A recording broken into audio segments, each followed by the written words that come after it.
So, with your fortunes in hand, you are heading down the old road. Unless there was anything else you would like to do otherwise.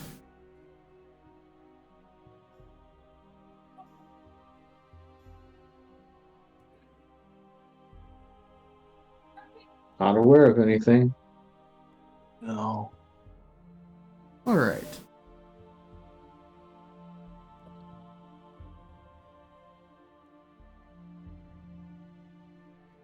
Yeah, you'll be just continue heading on down the road.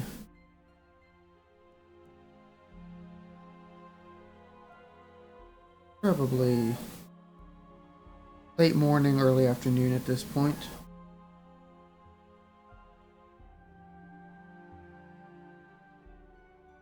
And we should probably make sure nothing too interesting happens here.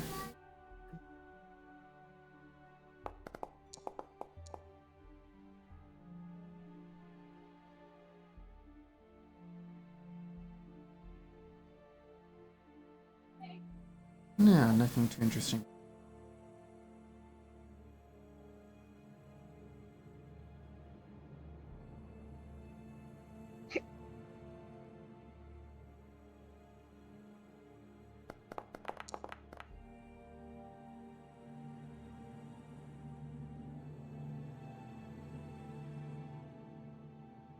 So you get to a certain point in the road, and something interesting does happen. Uh-oh.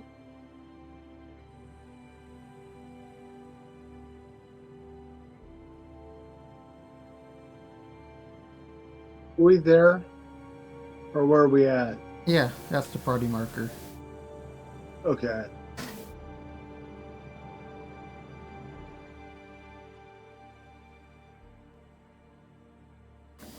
Can someone roll a D100 for me?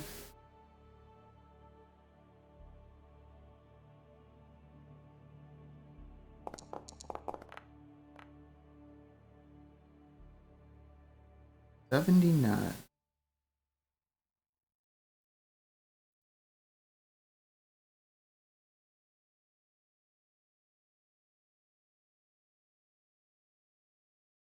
So as you guys are walking along, um,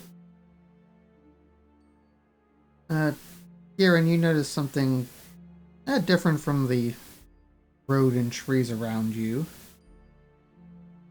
You find a small trinket laying. Upon closer inspection, it seems to be a wooden magnifying glass, though it is missing its lens.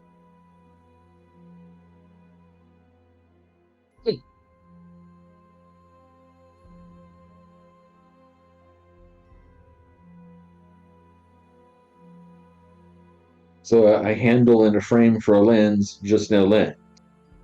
Exactly. Okay.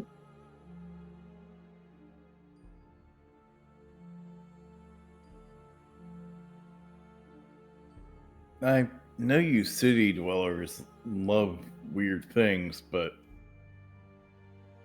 this seems a little weird. Like, even for you guys.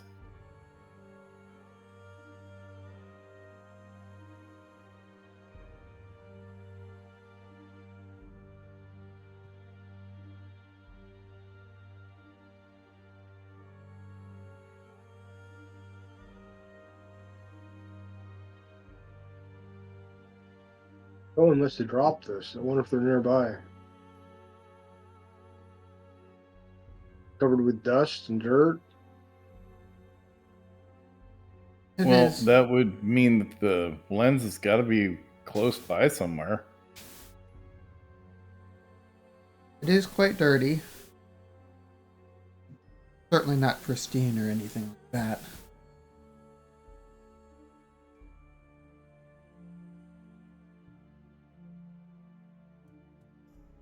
But after a quick look around the area, you don't find any matching lens to go with it.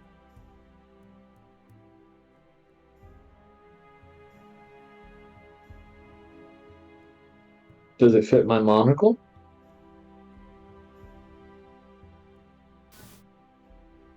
A little bit too big for that, but not that far off. It the kind of thing you could probably make work with a little tinkering. Oh, okay. You have a monocle? I have with me a monocle. I don't wear a monocle, but I pull it out of my pack and hold it up to the little frame and kind of tinker with it for a moment. Oh, okay.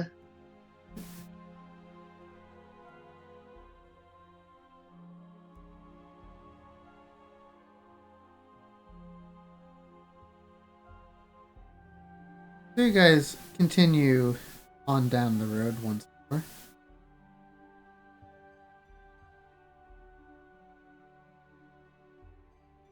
Eventually, you come to a large bridge, a very high bridge. Noticing to your right, down the sheer cliff face,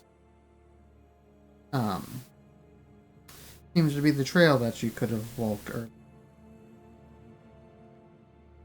You've been following the dirt road as it clings to the side of this mountain, and it ends at this arching bridge of mold-encrusted stone that spans the natural chasm. Gargoyles cloaked in black moss perched in the corners of the bridge, their frowns weather-worn. And on the mountain side of the bridge, a waterfall spills into a misty pool nearly 1,000 feet below.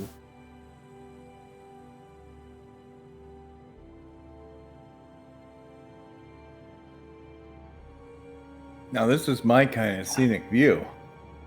Ida picks up a rock and throws it and starts counting.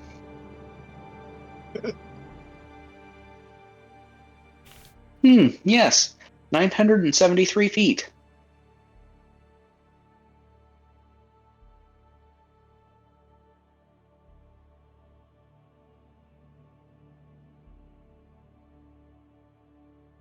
Yeah, it takes a very long time for that rock to hit the ground there. Yeah, Cole's just going to take in the scenery for a bit.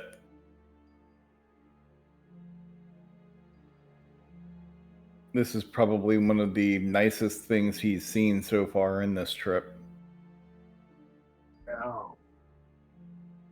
I mean, it sure beats, having a ghast try to eat you.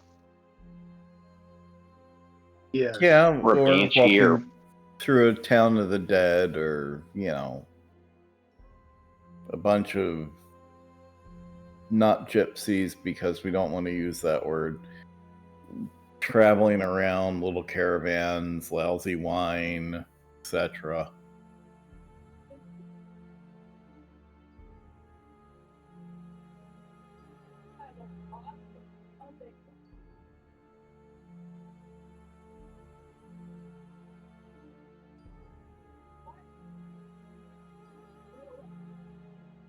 After admiring the views for some time, you decide it's best to press on. Maybe find somewhere to make camp for the night before too long. I mean, if there was a way to do it, camping not too far away from the falls, it'd definitely be peaceful. Can't ask Yeah, for a but better night's sleep than hearing water rushing around like that. it also disrupts perception because you hear the sound, not things that could be lurking in the dark. Yeah, it also covers any sounds that you would make. True enough.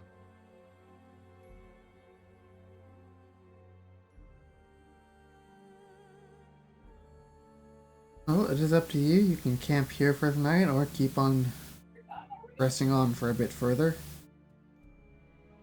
It seems like a really good spot for a night. I'm for it. Okay. Okay.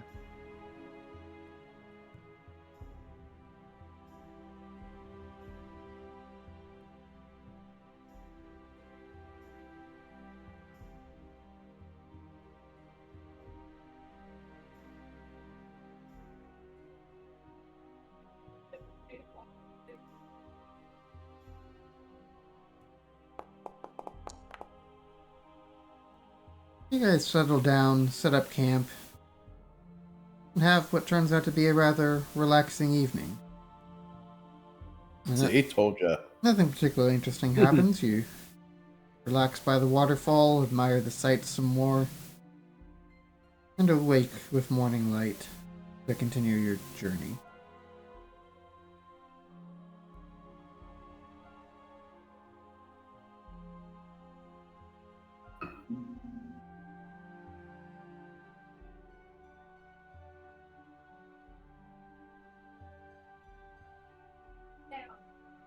And we're in a hurry, but traveling at dark through this area, it's just a death sentence. Yeah. Certainly not safe at all. Yeah, so definitely make the most use of the light that we can. And set camp kind of like the Not Gypsies did. Well before sunset, make sure you've got a spot picked out. Mm-hmm. I noticed that they did that all the time. Yeah, they certainly weren't ones to be traveling late. Not even dusk. Like, they were done. Mm-hmm.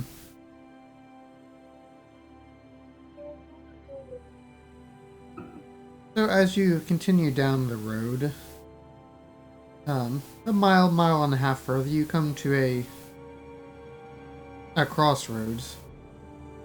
Even here in the mountains, the forest and the fog are inescapable. For you, the dirt road splits into two, widening towards the east, and there you see patches of cobblestone suggesting that the eastern branch was once an important thoroughfare.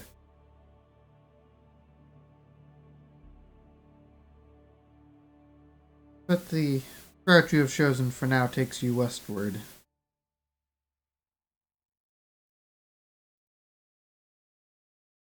That other one, that must be where that castle is that they were talking about. Yeah. We need a few things before we go that way. Probably. Pretty fancy roads. That's all I have to say. Yeah. Once upon a time it was. In the meantime, we must gather strength. Oh, that road wasn't like fairly new? No. You see mostly in patches of cobblestone. No, Cole's making that commentary because like most of the roads like near where the city where we lived were probably well worn. Mm-hmm. And so to him it's like, oh no, it just looks like a really well worn road, right?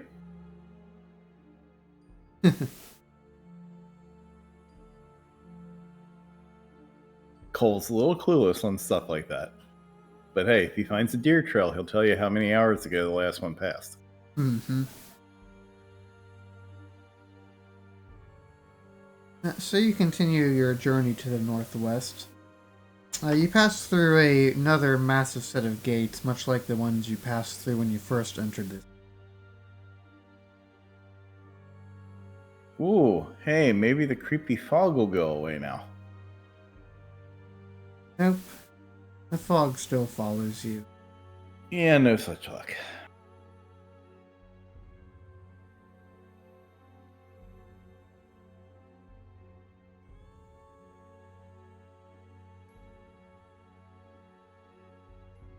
Okay, we run into another fork in the road. Yes. Do we know specifically which way we need to go on that one?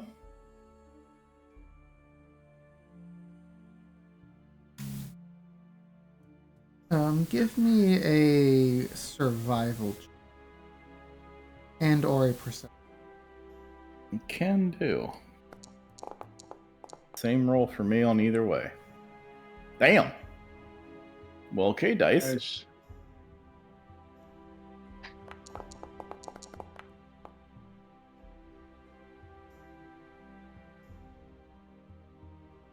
Okay. Well then. You're pretty sure the northern route is the one that will lead you onward, but you notice to the west, there seems to be something up on the hill there.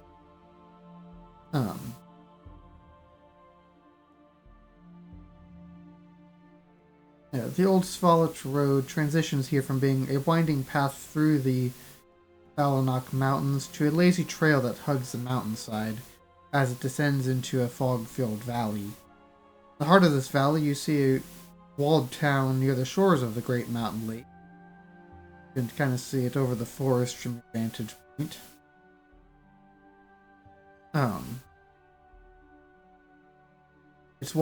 You can see the lake as well. Its water's dark and still. A branch of the road leads west to a promontory, atop which is perched a dilapidated stone windmill, warped wooden vanes stripped bare. Is it starting to get close towards dark? Let's see.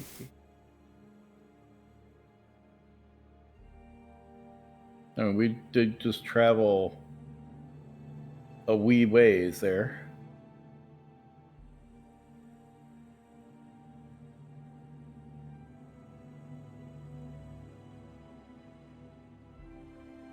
It's probably midday to late afternoon at this point. Okay. Only traveled 5 miles, but it's been with a lot of vertical changes. Yeah, it's a lot of steep ups and downs and narrow passes and such. Yeah. So I'm going to mention to the rest of the group, hey guys, that northern route there, that'll take us to where we need to go. But if my eyesight is still serving me well, I think that's an old dilapidated windmill up there over to the side. And I mean, I'm fine with camping. I don't mind it. But some of you city dwellers might want to have a roof over your head for a night. I mean, and if you do, this is probably going to be like the only building we're going to find along our path.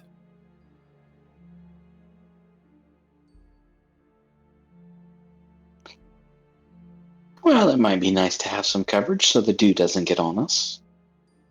Or it may rain in the night. Yeah, I was going to say, or if it happens to storm or anything. Like I said, it's up to you guys. I'm just giving you some options, all right? True, but it is the loss of half a day.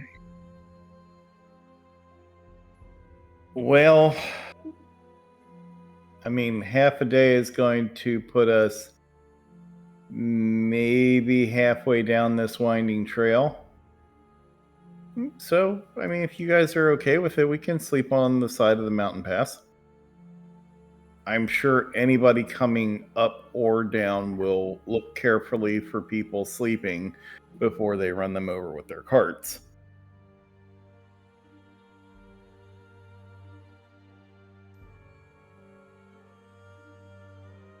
Just to play devil's advocate, have we seen any other visitors on this road?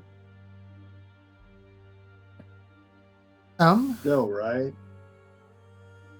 No, not really. The road's been pretty empty the past couple of days.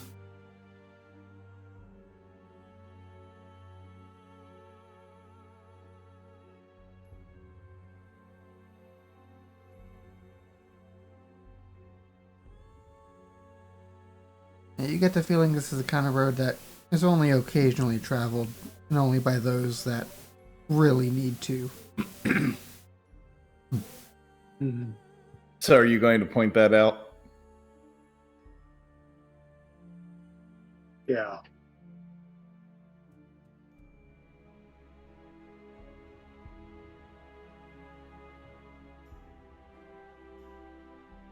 Go for it. Put in some RP. Oh.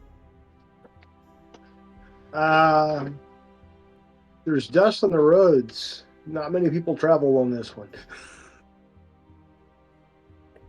Well, yeah, I mean, we haven't seen anybody at all, but that doesn't mean that some idiot's going to be, not coming up the trail in the middle of the night or down the trail in the middle of the night. Yeah. We could try the windmill. But, I mean, to that point, I would just suggest if we continue on the northern trail, we look for an area that's got a nice wide opening so that we can be a little bit off the trail without risk of, falling off the edge or, any of that stuff or getting run over.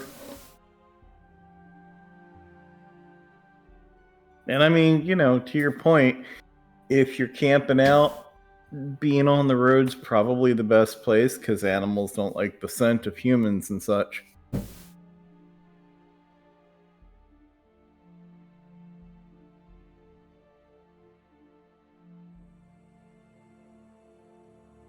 You have great eyesight, Cole. How far do you think we can get through the city or the town?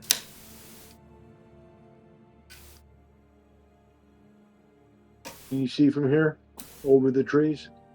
Well, I think we're on the wrong side of the mountain for that. no, We are. I think he said that we were able to kind of see it from our mountain view, so we're I see. probably We're hugging kind of the on the downside here. Right. yeah. Yeah. And I will point to the area that is like right over here, which doesn't look like it's really that far, and say we'll probably be able to get about to there because it looks like this road doubles back up on itself at least once. And so while I'm looking at that, I'm going to specifically see if I happen to notice an area that looks like it might be a safe area to camp out in that section. Peeping with my eagle eyes. You don't see anything that stands out as particularly more or less safe than another spot. It's pretty well all open roads next to forest. Yeah, it just looks like road, forest, mountain, and that's about what you're going to find in that area. But if we find something a little bit sooner, we could do that. That windmill sounds better and better.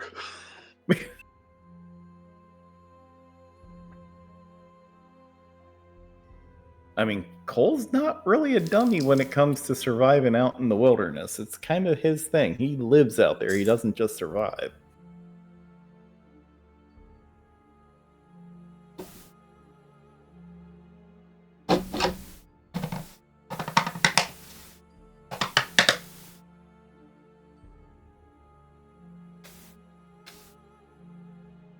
Well, yeah, I mean, it's up to you guys, though. I'm fine either way.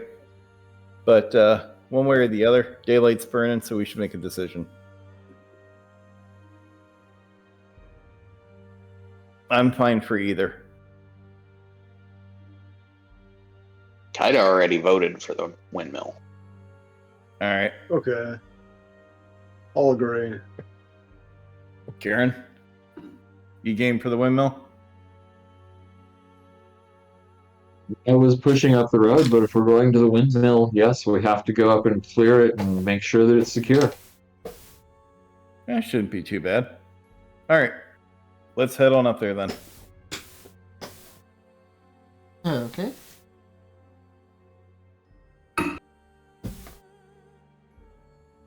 So you guys begin the short trek over to the windmill.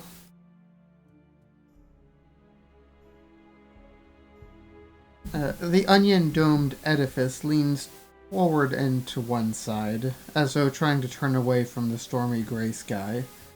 You see gray brick walls and dirt-covered windows on the upper floors. A decrepit wooden platform encircles the windmill, above a flimsy doorway leading to the building's interior. Perched on a wooden beam above the door is a raven. It hops about and squawks at you, seemingly agitated.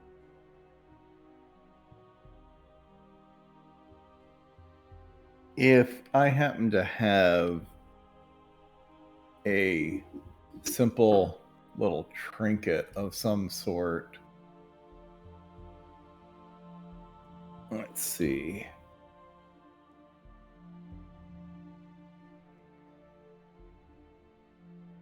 Such tiny thoughts.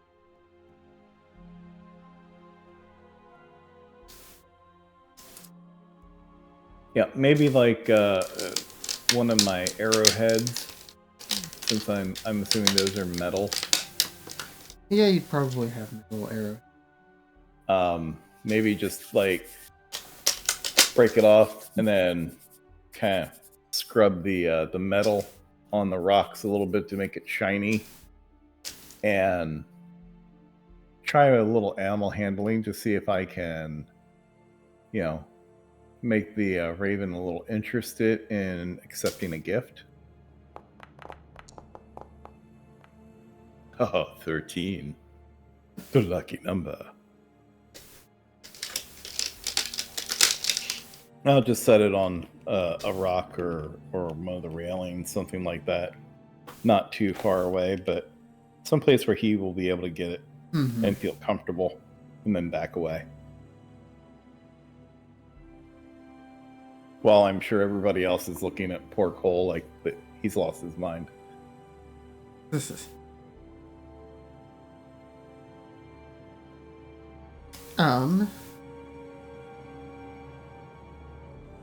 So the raven doesn't seem particularly interested in your arrowhead. Give me an insight check, because it's still squawking at you. Might be hungry.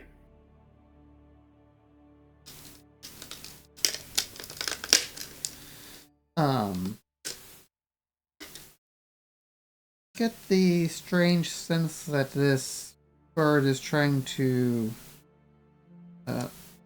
warn you of something. Ooh. After a couple more squawks, the raven takes flight and flies off to the... Are you sure we want to stay here? Well, I mean, I thought it would be a good idea, but that raven doesn't seem to agree with me. It looked like he was trying to warn me off.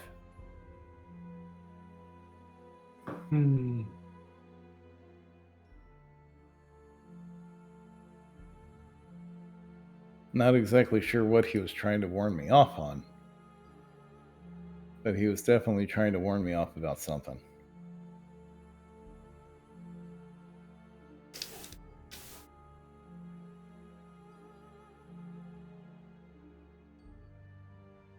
We can come here on the way back. We must Yeah. come back after all. And we haven't lost too much time.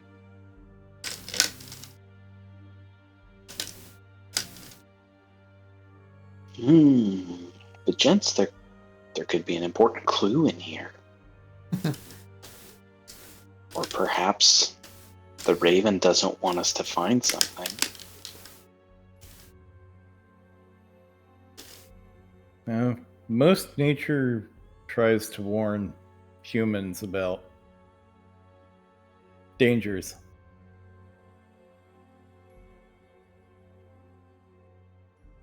Survival is all about food, fucking, and eating.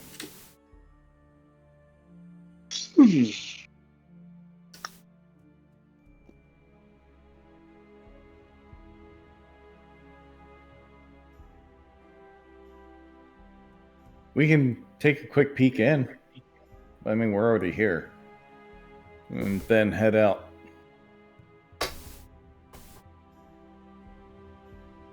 Oh well.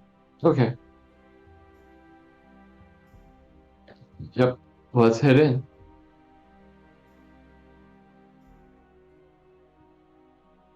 Yeah, Okay. Cole pats Kata on the shoulder. Yeah, it should be fine. Go on in there.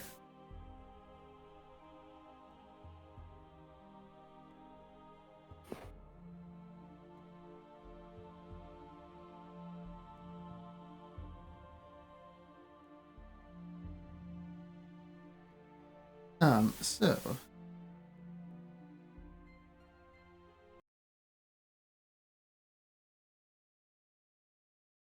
The old bone grinder. That's not ominous at all. now, Hey, at least it doesn't have an extra R, because then it would be worse. mm-hmm. And on that note, I'll be right back.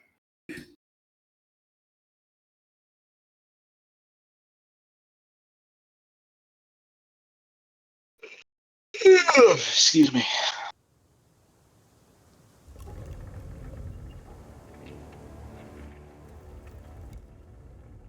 Glad the ominous. Well,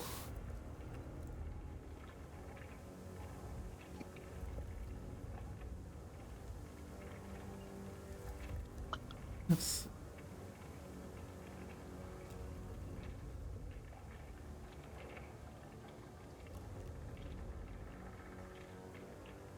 Oh, who's gonna go up to the door and take a peek inside?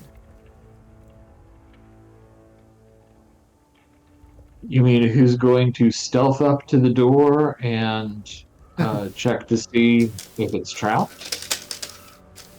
Sure, if that's how you'd like to approach it.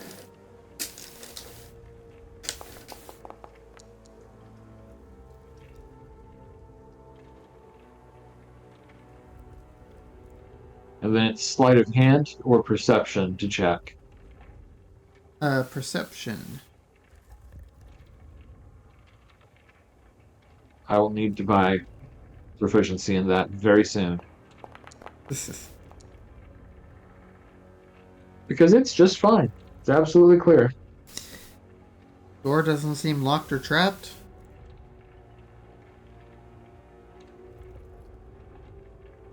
Did I hear anything behind it? No. All right. Seems all I quiet. pop it open.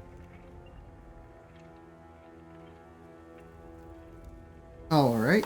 I have So- Who just made rolls? And were they public? Yes, yes. no. I didn't see it. No, it looks like they maybe actually Yeah. aren't showing. Okay. Above the. I heard stuff and it didn't show up, and I was worried my interface was messed up. Why am I defaulted to private? Just above the chat box, there should be a drop-down box where you can choose your default role mode. Is that somehow set to private role? Thus it goes. Okay. Thank you. Yep. So, Kieran, you pop open the door. You find the ground floor here has been converted into a makeshift kitchen. The room is filthy. Baskets and old dishware are piled everywhere. Adding to the clutter is a peddler's cart, chicken coop, a heavy wooden trunk, and a pretty wooden cabinet with flowers painted on its door. In addition to the clunking of the chickens, you hear toads croaking. How you didn't hear this through the door is beyond me.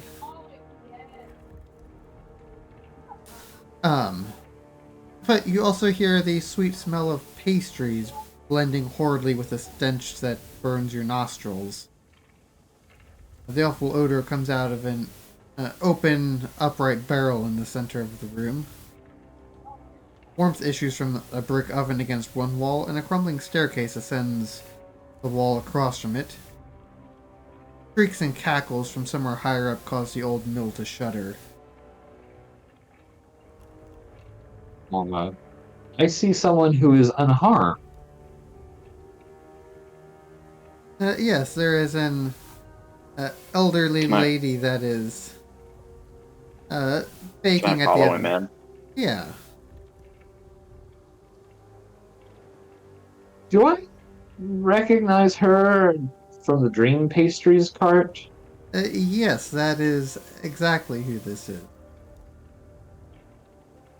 She is in the windmill and seems to be baking more dream pastry.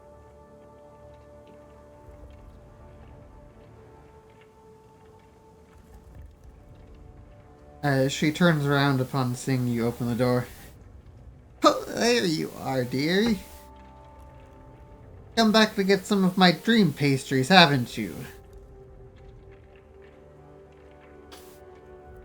Uh, The sweet Or- smell has drawn us all the way from town. I knew you couldn't stay away forever. Apologies. I don't think we quite realized that somebody was living here. Oh, that's okay, that's okay. I don't get many visitors these days, but you're welcome in here. Come in, come in. How many pastries can I put you down for, lad?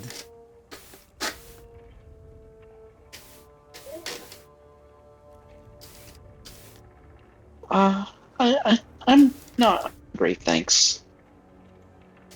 Oh, now, you can't have come all this way and not try one. They've been fresh out of the oven. Better than the 2-day-old ones town gets. Surely they have a cost. I only have a limited amount of coin. Oh, of course, they wouldn't be free. Let me see what those cost.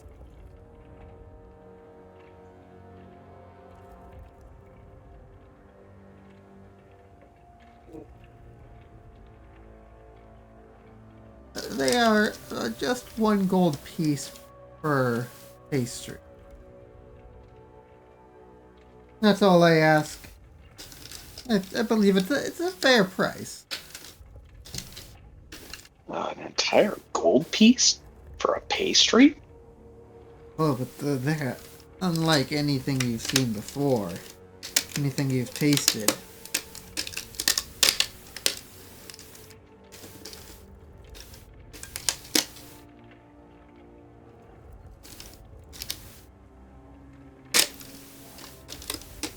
Now, didn't you say it smelled so bad that we could hear that it smelled bad? Yes, he did. I mean, I don't think I want to eat anything coming out of a kitchen that smells so bad I can hear it smelling bad.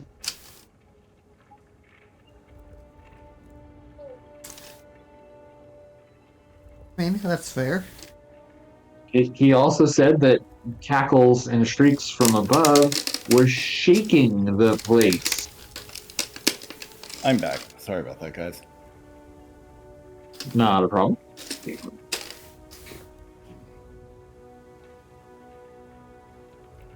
Perhaps we will take advantage of just one. But while you're getting that wrapped up for me, we find ourselves out here in the countryside, and evening is coming on.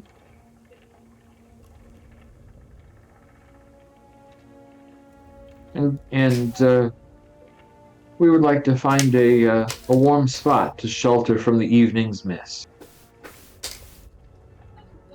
Oh, well, this is the only warm and sheltered spot for miles around here. I'm sure we can make space in here. I can push my cart to the side.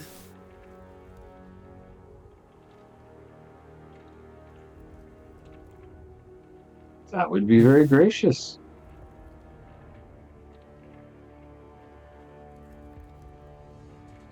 Kaido whispers to Kieran, "She's not going to turn us into pastries, is she?"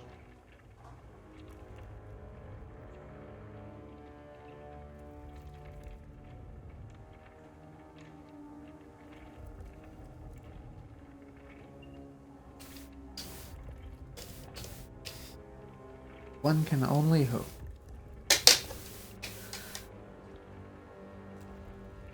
So Morgantha goes about shoving her cart hastily to one side of the room and pushing things aside. Come in, come in. We can make space on the ground here. I'm sure you've got bedrolls. Such brave adventurers as yourselves.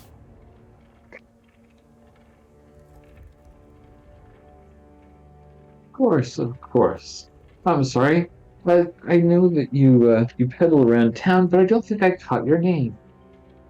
Morgantha. Uh, how can I address you, fine sir? Morgantha, it's good to meet you. I'm Kieran. Well, Kieran, it is a pleasure to have you in our home. Which absolutely is not his actual name.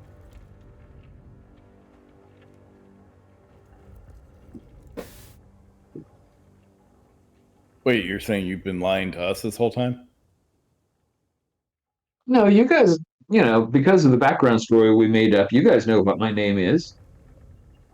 At least you know what it means. I doubt you could actually pronounce it. Oh, yeah, that's true. That makes sense.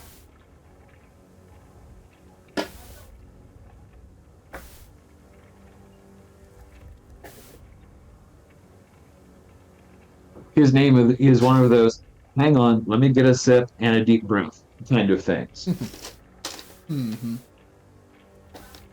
And if you have silver bells that can tinkle only at certain points in the name, that would help. This.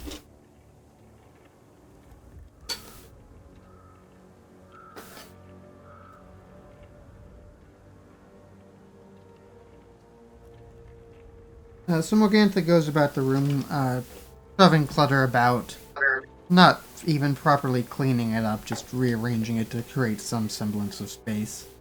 Occasionally checking on her pastries, before eventually pulling a batch of them out of the oven, laying a tray of a dozen of them on top of the barrel in the center of the room.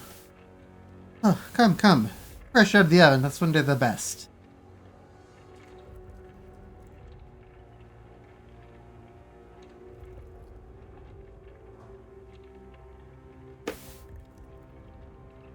Sweet and crispy, they smell heavenly. I go up and exchange a gold coin for one. Oh. You won't forget your enjoyment of it. Nobody forgets their first time.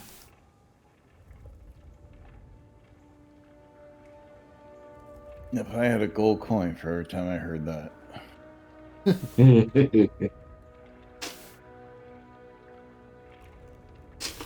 Cole will follow suit and give her a gold coin. Oh, business is booming today. One for you, about you. Anybody else? Any other who wish to partake?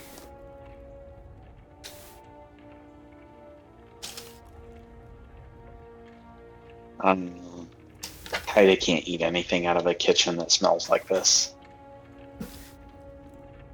And I wouldn't blame him. Wait, what does the kitchen smell like? It's so putrid and nasty that we can hear how bad it smells. Wow. It contains a chicken coop and a number of toads. How does the pastry itself smell? And something like, if I remember, there's some kind of barrel in the center that is just full of vileness. And that's what she's balanced the pastries on top of. Mm-hmm. The pastry itself smells absolutely delicious if you can separate it from the other smells around you. I will give Kieran a little knowing eyebrow raise and shrug of, we've seen weirder.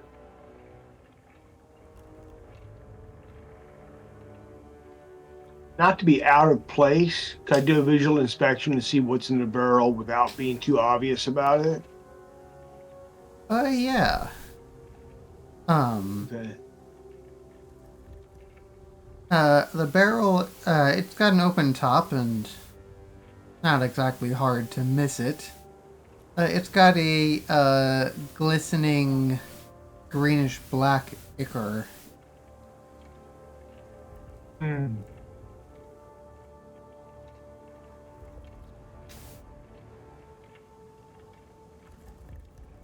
It smells bad too, right? Oh, horrible. Vomitous. Yes. So Cole is just going to man up and take a bite. Okay. How's the taste to it? Let's see.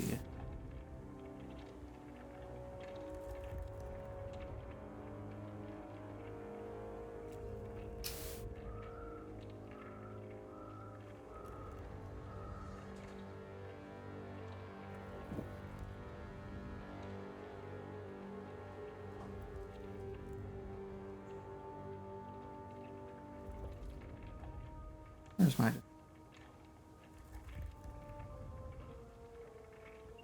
There it is.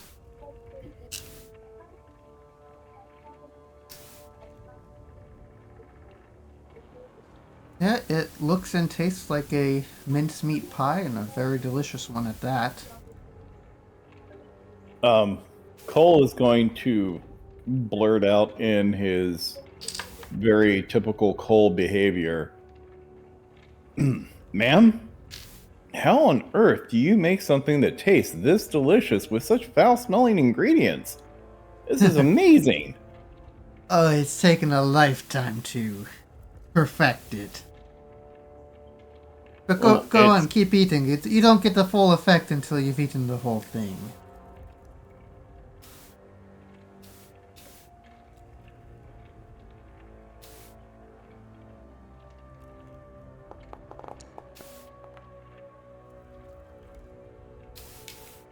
Yeah, she seems legit. Sure, I guess I'm going to finish this thing off. Okay. Give me After a... all, it tastes delicious. Exactly. Give me a Constitution saving throw. Natch.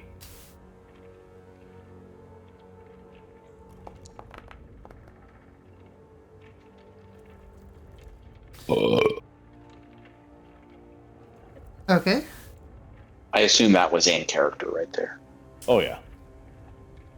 Yeah, so you finish the pastry, let out a nice belch, and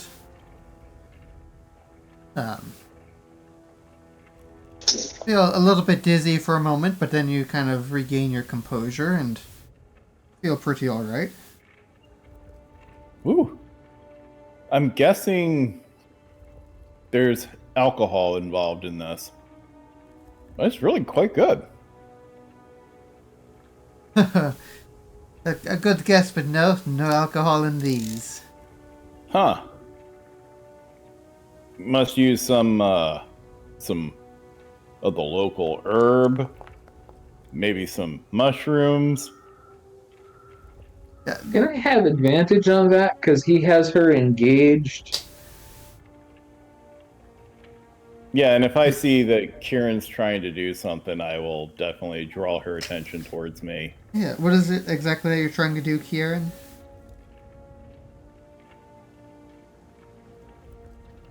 Eat a roll or ration out of my pack instead of the roll that I purchased. I'm storing it for later. Yeah, go ahead and give me a advantage on that sleight of hand. That's fine.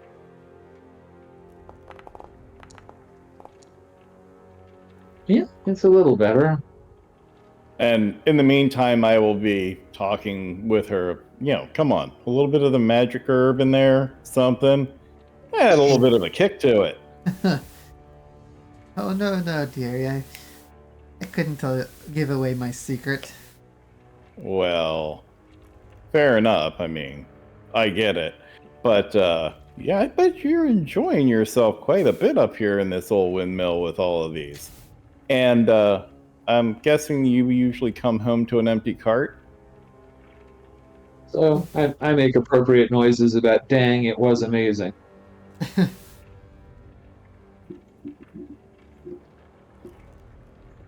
Yeah, you know, and it's a shame, but unfortunately, some of us, looking at the other in the group, had to make a pig of themselves and just sit there and nibble all the way down the mountainside. So, you know, they're probably not going to eat anything. It's such a shame. You could always purchase one for the road. You know, that's not a bad idea. How about if I get one for them for later? And I will give her another gold piece. A wonderful idea. Yeah, I mean, as much as these guys nibble, trust me, it'll be gone before we get to town. Oh, I'm sure it will, dear.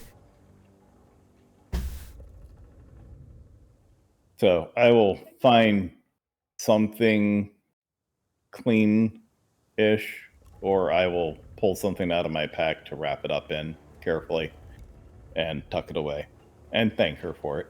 Yeah, you've got spare scraps of cloth in your bag that are, you could have run them through the dirt and they'd be cleaner than anything. I figured as much, and I'm sure, as you know, Cole is the double whammy. He's an elf and a druid. You know, waste not, want not, don't throw anything on the ground. Oh, look, this wrap just came from one of my previous rations. I guess I'll reuse it. Mm-hmm. Exactly. Fucking hippie.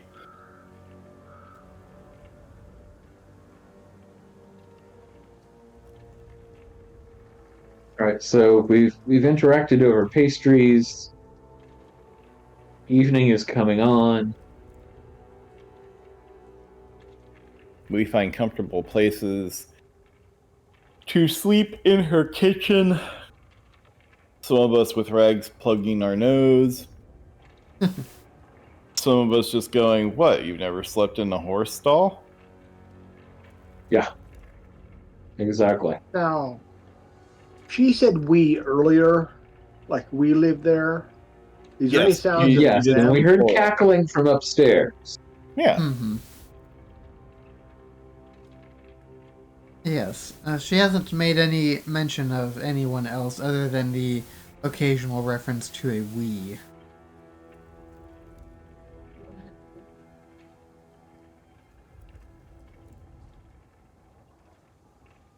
Well, if nobody else is going to bring it up, as we're trying to get everything settled, Cole will look at her and say, "But we won't be putting you two out, will we?" Oh, no. The three of us will be just fine. We've got plenty of space upstairs. Oh, three of you. Your sisters, I presume? Yes, yes. Ah, Such an observant one you are. I try.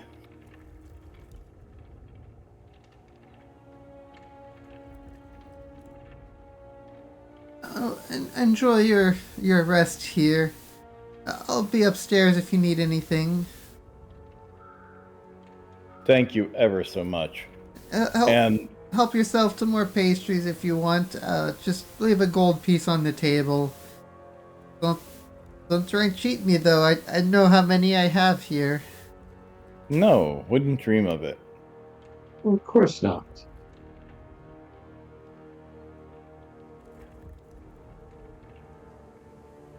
She And shuffles thank up you the stairs. once more for your hospitality, my dear. Of course. And yeah, might as well get settled in.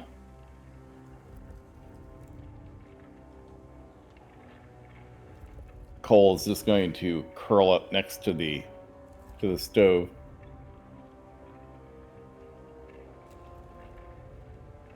All right.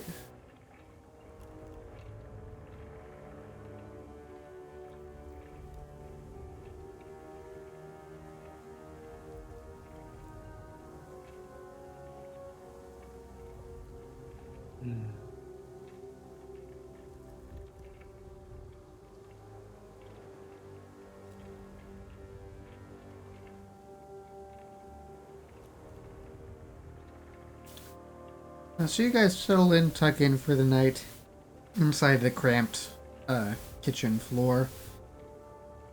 Even with the space she made, there's not enough for everyone to fully stretch out and Several of you have to sleep propped up against a wall or a table.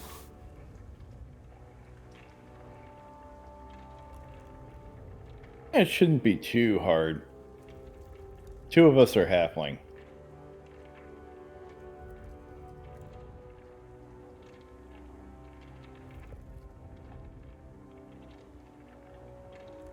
I do a medicine check to see if Cole's all right. Yeah, sure.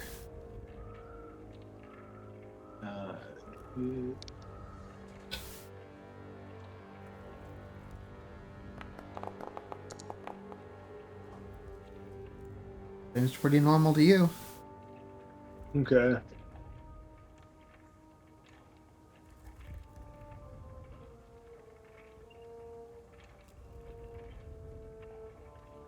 All right, so let's do, because I really don't trust this place. Let's do overlapping watches.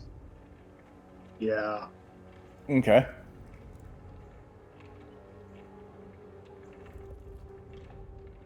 So, did you want to set up as one person at a time, but then they wake up someone, then they share time for a couple hours and then switch? I was thinking of literally overlapping. Somebody does a half watch and then wakes someone up. They do a half watch. The first person goes to sleep as the third person is waking up. Yep, Yeah. that Yeah. sounds about So right. there's always 2. And if you need us to lay out a pattern for that, we can. Otherwise, just, roll for who's awake. Yeah. And Cole can do even longer since he's an elf. He only needs 4 hours meditation. Doesn't mean that's what I want to do. That's true. Mm-hmm. But yeah, no, Cole will be fine with, keeping people company while resting in between.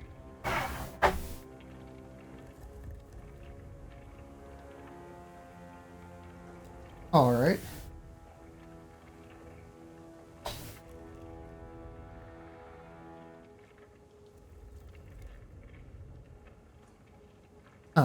Or before we go to bed, can I spend a cast a spell, see detect good or evil on the place? Sure. Okay, because I'll get the spell slot tomorrow.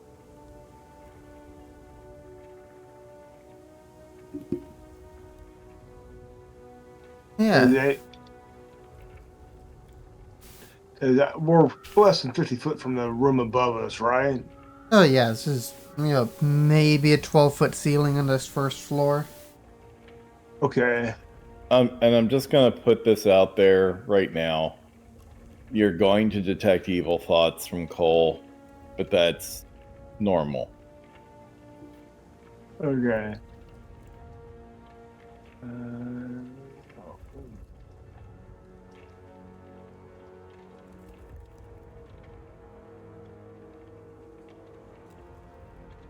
Let's see.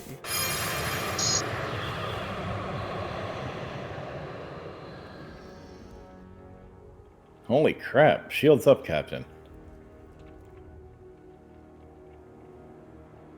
A nice visual effect. Yeah, the sound effect, though, was like straight out of Star Trek.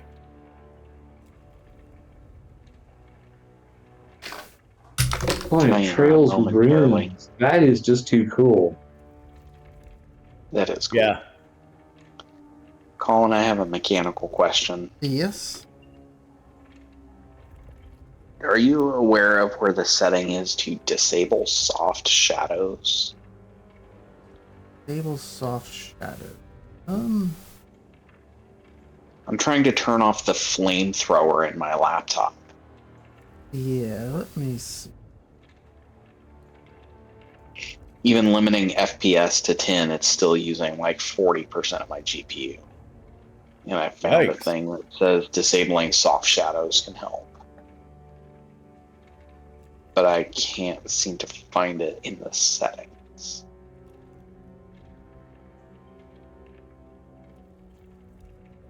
Let me see if I can.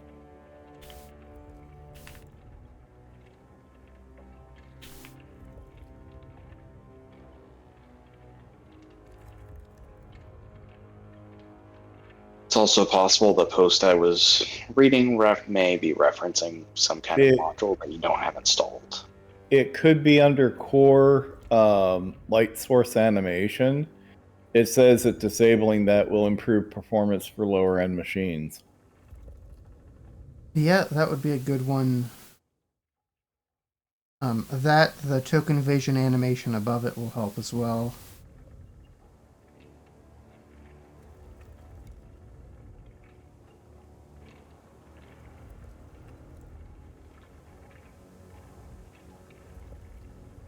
There should also be a performance mode drop down under the core settings.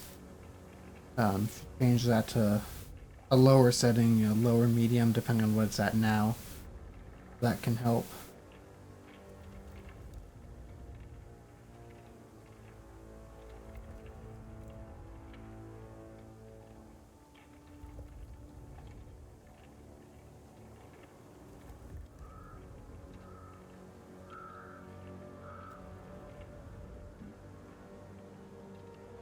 Well, I mean, I yeah, a just little. dropped mine to medium and didn't do shit for the appearance of anything.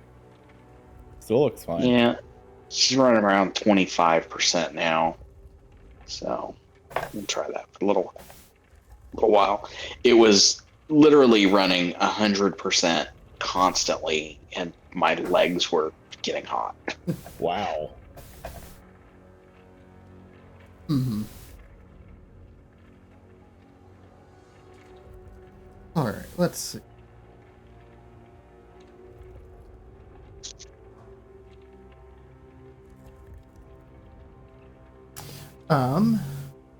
So the detect good and evil spell goes up. Let's see what you find.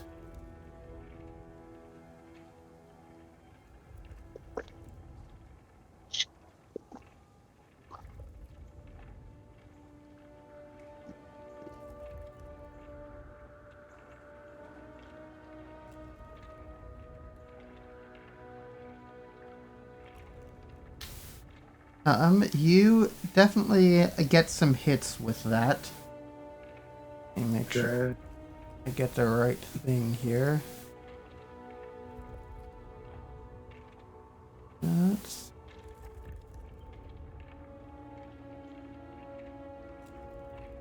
I might have missed who this NPC token is. That is Irina, the person who is traveling with you. Ah.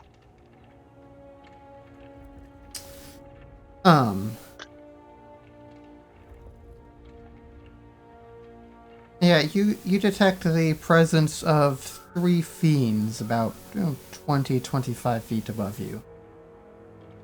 Okay. Is there anything from this like vat?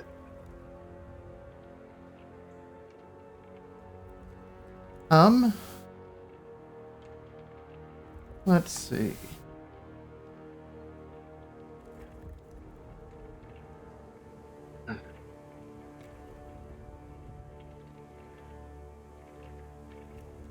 The vat itself doesn't give off anything particular good or evil.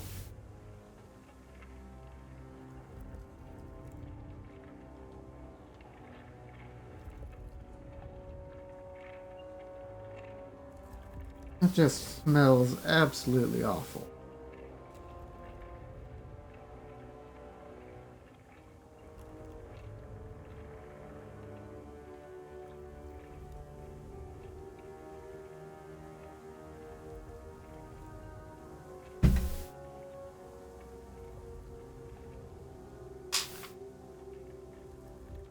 Is there any other preparations you're making before you begin your watches?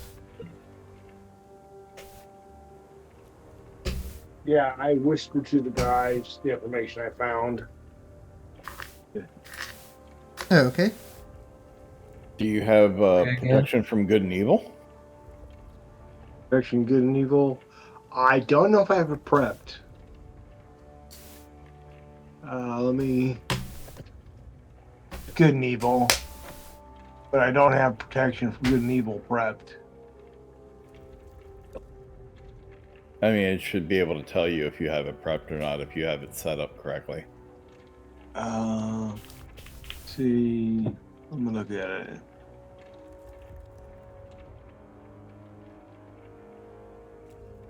Protection from poison and disease.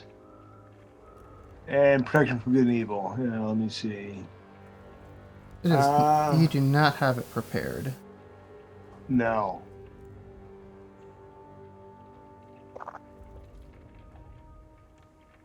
How long sleep do I have to have before to get that prepared? 8 hours. Your long rest. 8 hours. Long rest. You also didn't actually have Detect Good and Evil prepared, so... Oh. Yeah. Okay. So none of that happened. Yeah, we'll pretend that didn't happen. Okay. Yeah.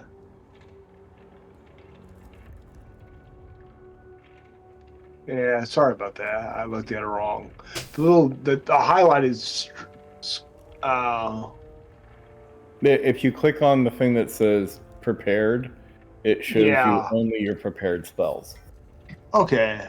I thought I couldn't click. I thought it disabled it from clicking on it if it did, and I didn't look to the right. My bad.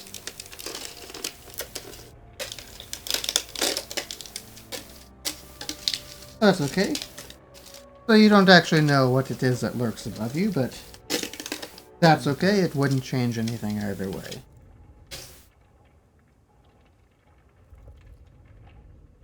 You begin your watches and your resting.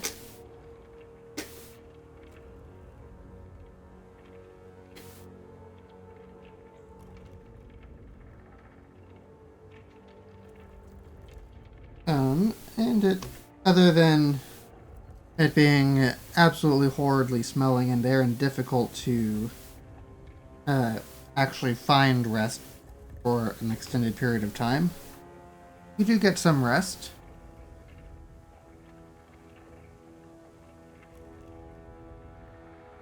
Oh, that's a bonus.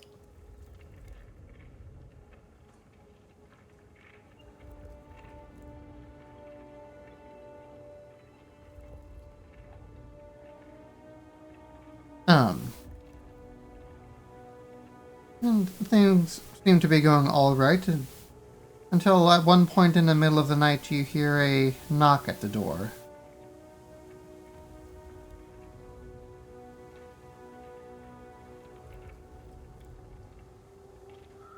Who's awake?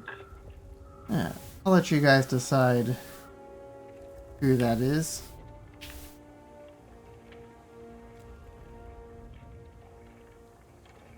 Oh, Okay, there's well. like a 50-50 chance that Cole's awake.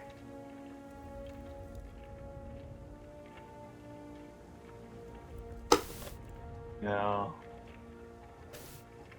So roll it.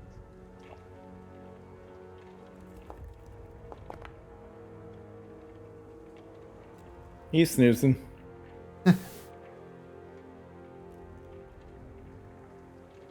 So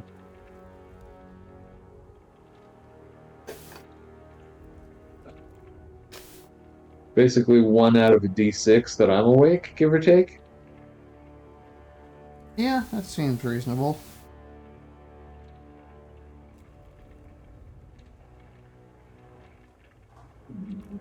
We're No, overlapping no, that's not what I schedules. wanted. That's interesting, though.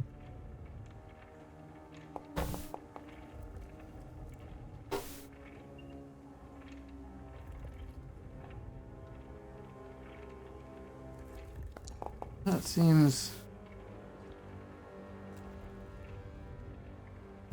Kieran and Alton are both asleep.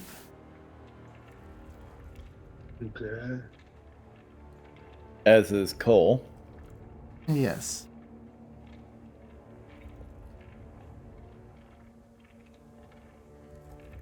We'll say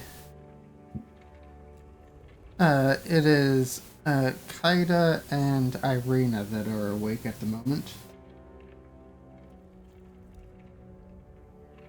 Oh, Kaida, you're sitting in there, awake, keeping your watch.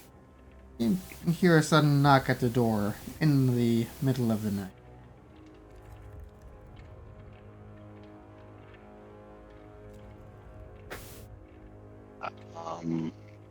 Is there a people? Yeah, there is a people outside. That's just what he said. What, nothing? No, nothing for those bad jokes. No, despite the condition of the windmill as a whole, the door is in relatively good condition and has no built-in peephole or cracks large enough to reasonably see through in the dark.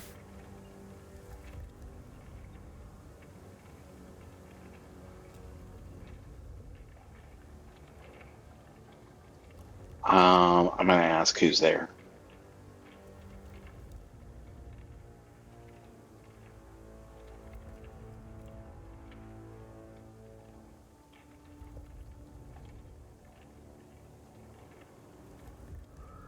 And you hear a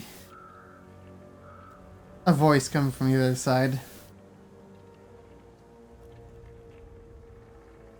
Not any way to treat your guests.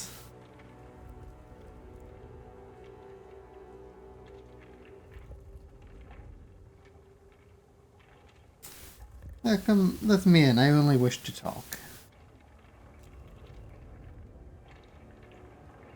I'm but boarder here. I don't know who you are.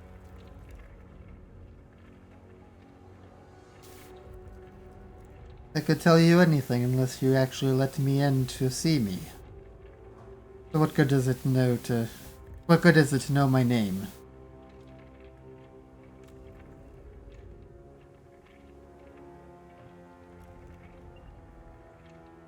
What's your name? What? What's your name? Tony! Fuck you, Tony. Yeah, what's your name? Ezekiel. Yo, fuck you too, Ezekiel.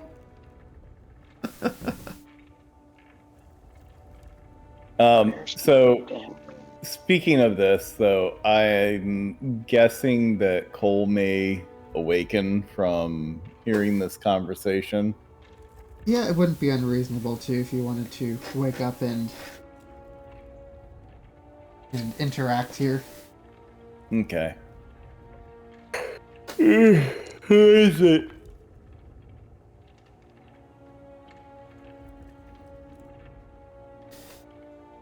Based on my wisdom saving throw. Well, probably someone that wants to murder us. Oh. I mean, it's the middle of the night in a creepy old whatever this is with a creepy whatever those are. That's a good point. Cole will go over to the door. I got this, Kaida. Okay, now there's 3 people talking. I'm waking up. Hey, person at the door. Yes, person inside the door. Well, we're a group of travelers. We're holing up here for the night. There is literally no room for anyone else. And this is a really inconvenient time of the evening to be visiting. Come by in the morning. We'll talk later.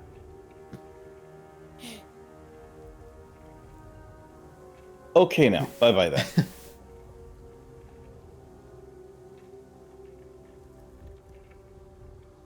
You hear enough silence for about 20 seconds or so. And Cole will nod to himself and start walking back over to get comfortable again.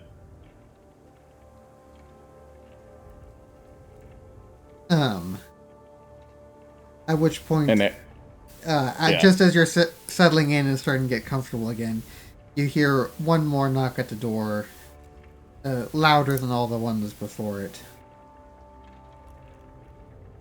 At which point you hear Morgantha slowly coming down the stairs.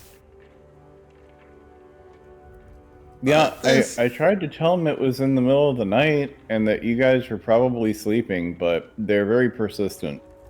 Is that how you treat your guests? We're trying to make sure that nobody comes into your home uninvited without your say-so. We didn't want to disturb you. What they could want to buy pastries. I hadn't thought of that. I'm sorry. I mean, of course. I mean, you know how good that thing tasted. Absolutely, yeah. No, I could see somebody coming over here in the middle of the night for one of your pastries. That makes total sense. Exactly. It completely slipped my mind. It was the sleep, you know? I'm just so tired. That's okay. It happens to everyone. Well, I appreciate your thoughtfulness in that. Well, at least you still got plenty there on the tray. If they want to get some, I would suggest that they get like half a dozen, and I'll raise my voice when I say that. They should probably get like a half a dozen or more for stopping by in the middle of the night like this. Well, I'm sure they're gonna buy the whole lot. And she begins to make her way to the door. Hope you're all sleeping all right. Sorry to bother you. Well, it's not a bother. Truly, it was very generous of you to allow us to stay here.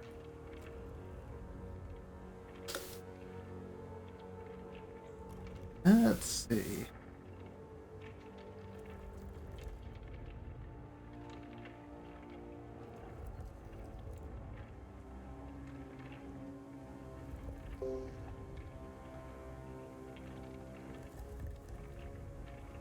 And Morgantha gets to the door and opens it. Uh,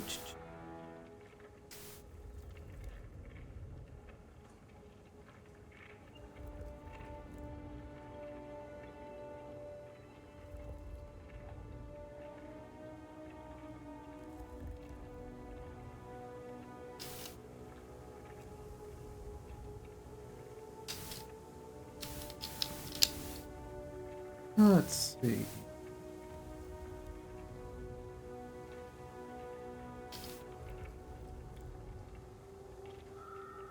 And Morgantha gets to the door, opens it, and you see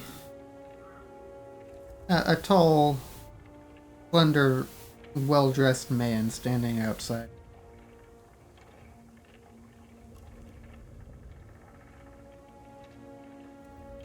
It's about time.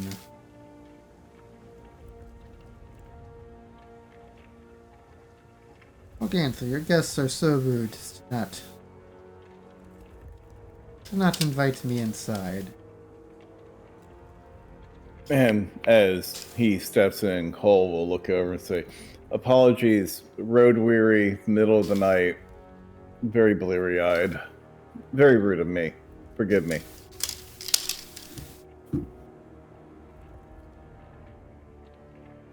It's okay. Your ignorance can be forgiven. This time. You're too gracious. Thank you.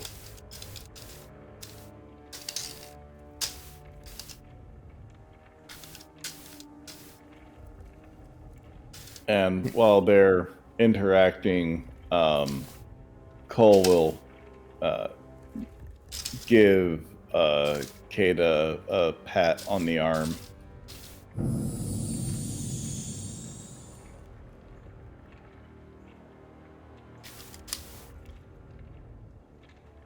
What? Yeah.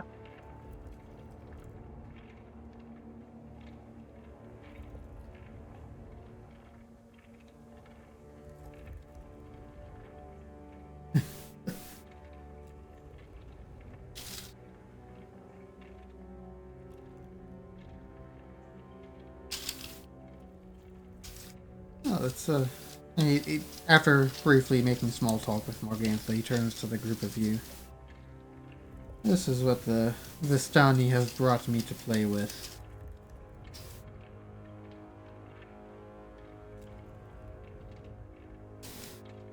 Come again?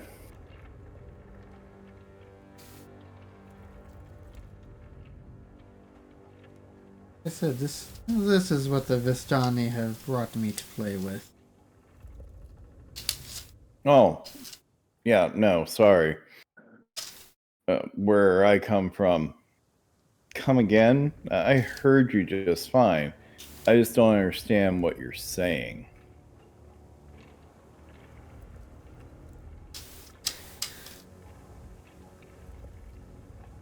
Vistani, they brought you to my land. Perhaps to see if you are worthy challengers, for which we shall see. Not that they've ever been right about that before. This is your land.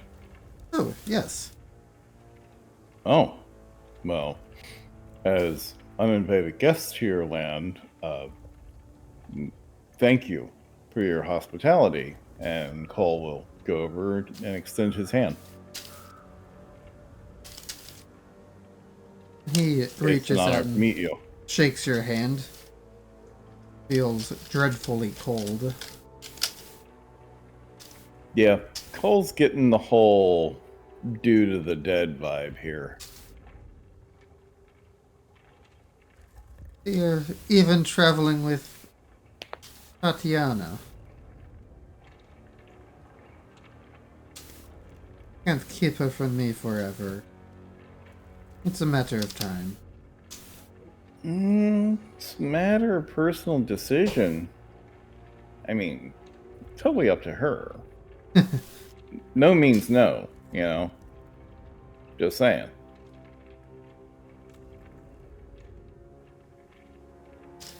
No, but Tatiana couldn't say no to me. She would never say no to me. Okay, this conversation just got entirely too personal and too awkward. If you will excuse me, Lord, I'm assuming?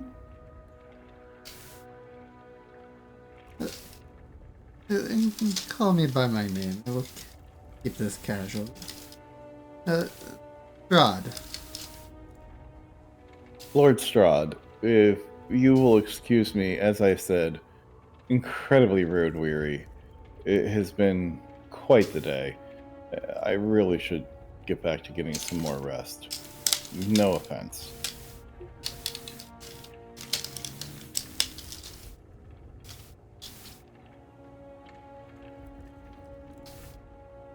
I mean, especially if we are supposed to try to be a challenge for you with something, the sporting game, perhaps, then I would say that you would want us to be at our best. Sure. Which we are by far nowhere near right now. It does make things more interesting.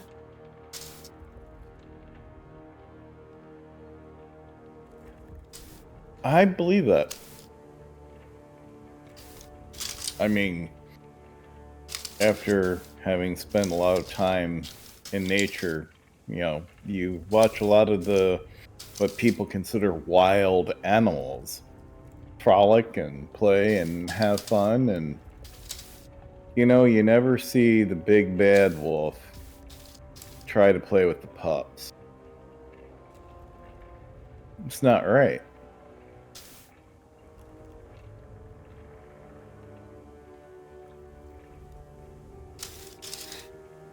No, it is not.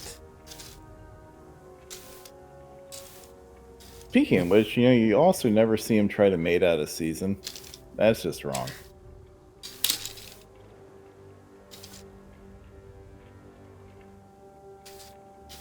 The humans? Ugh, don't get me started on them. They are an odd lot. Indeed. A fascinating lot. Yeah, true enough. I find them to be like watching fireflies. They're pretty during summer, but by fall, they've all died out. If you know what I mean.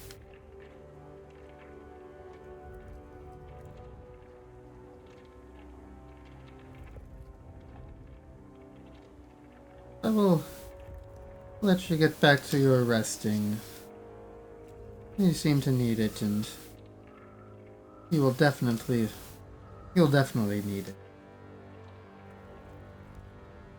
Much appreciated, and of course, an absolute pleasure to meet you, sir. Well, the pleasure is all mine. And he glances across the room at Irina as he's about to leave. Tatiana, you will be my bride again soon enough. Once I rid you of these people. Who are you calling these people?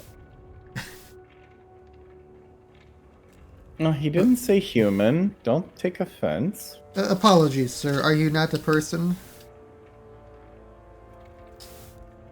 I mean, Is he it- is part dragon, and he will tell you about it at length, my good sir. Please don't get him started.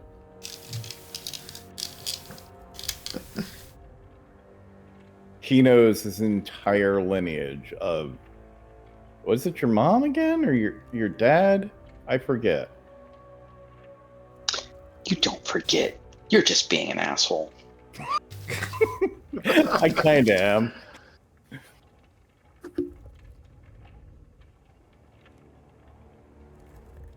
But yes, apologies. He's a bit stuffy about his lineage, and as I said, we're very road weary. But do look forward to talking to you again at some point, if you'll have us. Oh, we will certainly meet again. You have my personal guarantee of that.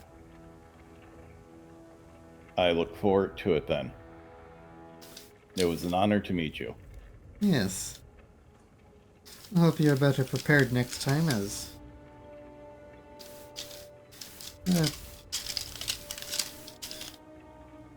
now that they've met you, there won't be a need for such introduction. Indeed. Perhaps some wine and conversation. Perhaps.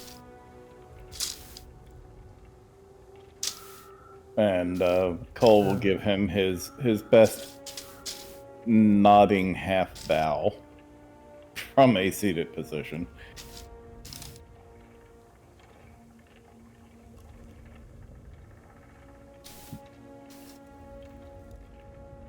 Let's...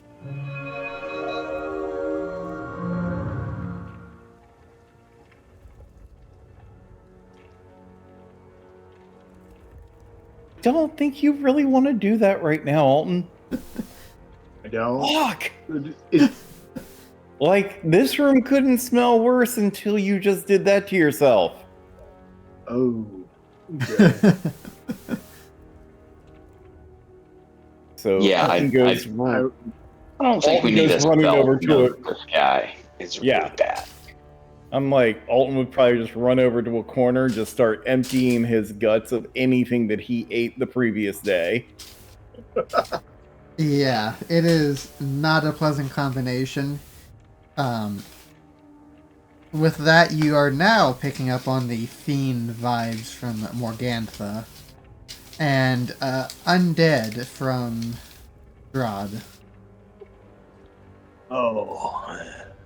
Yeah, And the regular smell of the kitchen. Exactly, it is. and probably something from the fucking sweet rolls too, or the mince pies rather.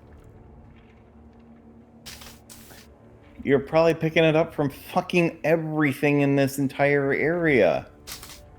And Okay. and Cole will cover immediately and be like, Morgantha, you see? He didn't eat one of your mince pies. Alton, can you give Probably me should have had one. Mm-hmm. Alton, can you give me a Constitution saving throw? I was thinking about that. Yeah. This is abnormally Saving bad. throw. Yeah. Oh yeah. Yeah, you end up vomiting your Jeez. rations in the corner. He's asking, "What's up, Chuck?" Over there by Tatiana. Poor Tatiana. She's like curled up in a ball, and this dude just comes over. The room smells so bad that the addition of vomit seems to somehow improve the smell in here. It's like, oh, thank goodness. It's just rations and bile. Oh, I'll curl up right here and I'll be able to breathe. Poor guy. I had to though.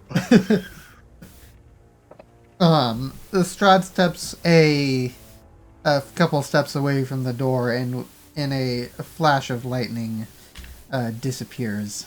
A flash of lightning. I don't notice. I'm vomiting. Yes.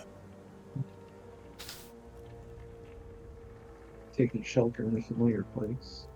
Morgantha turns around. Oh, wasn't that pleasant? What That a was- nice young lad. It was quite the interesting introductions, and I feel honored that we've actually met the ruler of the land now. He's such a Yes, nice despite young the fact fellow. that he clearly means to murder us. Ixnay on the Erder May.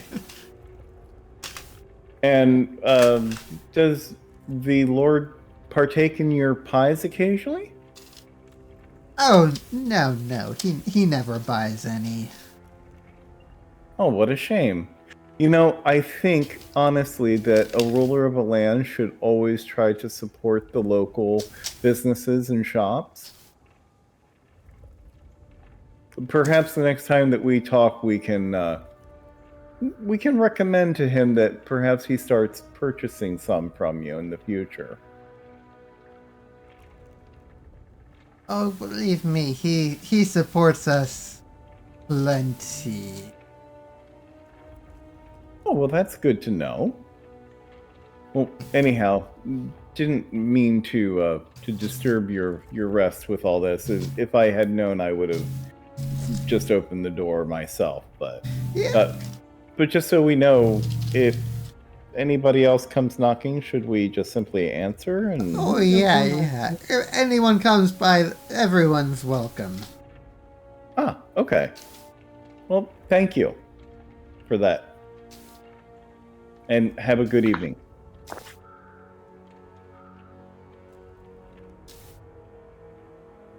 She slowly makes her way back upstairs.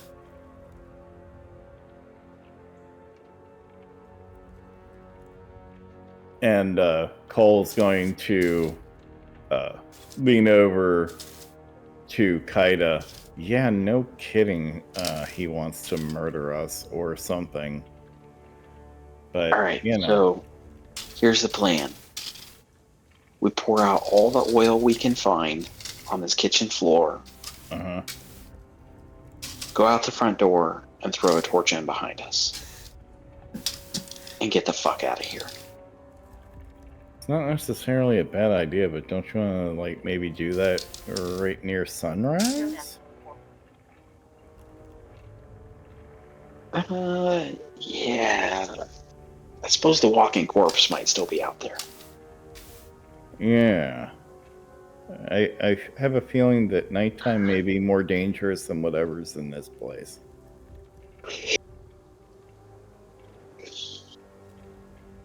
But that's not a bad idea. And Cole's going to quietly start going about this noxious kitchen looking for any flammable materials he can find. Okay. Yeah, certainly. Give me a perception check. We'll see what you find.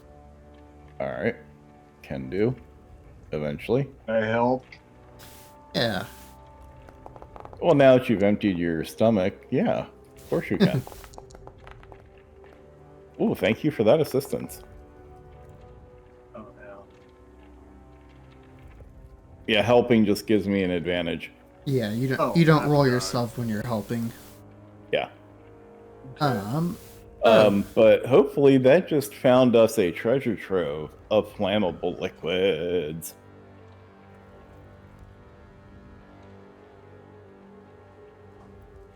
So yeah, you begin looking around the room. You find all sorts of interesting things. Whether or not they are useful remains to be seen.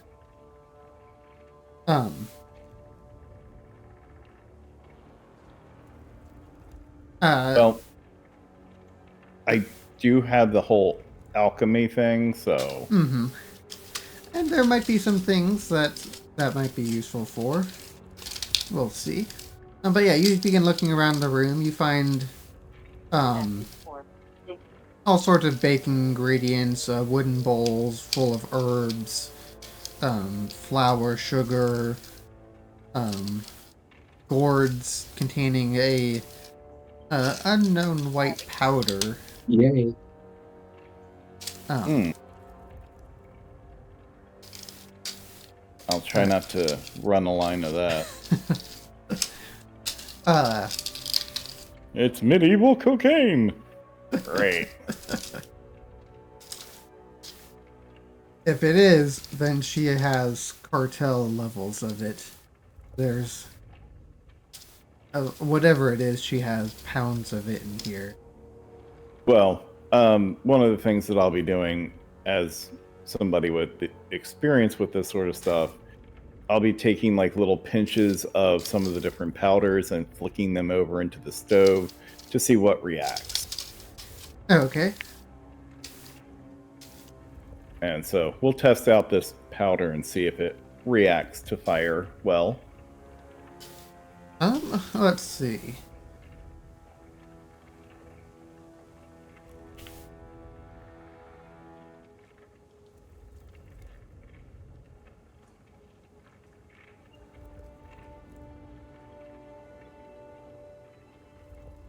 It seems to char when it's put to the fire. It doesn't seem to melt or burn up. Okay. So Cole is already starting to kind of try to come up with some MacGyvering stuff here.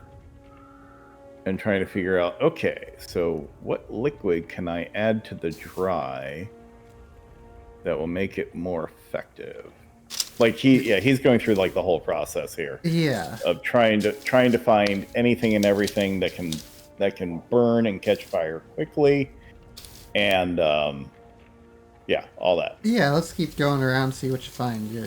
More in here still. You find a cabinet. Inside you find a dozen or so locks of hair hanging up. Okay. You find various concoctions. There are 3 small labeled elixirs. One has a golden syrup that is labeled youth. One is a reddish liquor or a reddish liquid that is labeled laughter. And Okay. the third one is a greenish milky liquid labeled mother's milk. Okay. Well, Cole being Cole, he will taste and find out for each one. Oh, that's just terrifying. I mean, it's what alchemists do when they need to figure out a potion. Taste and tell.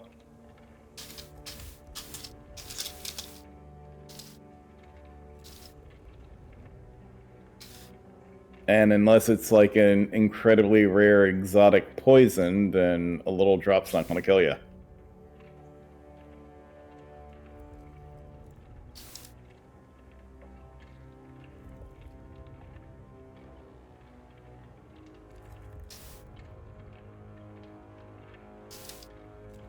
Um. So you taste the one labeled youth.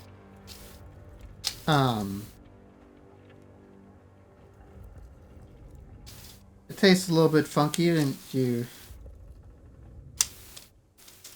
with such a small taste, you don't feel anything unusual. Don't particularly recognize that one though. Okay.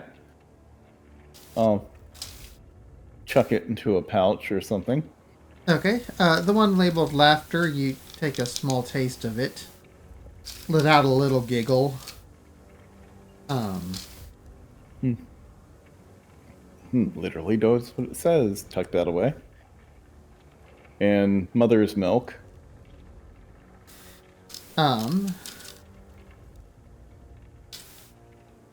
Give me a survival check as you taste this. All right.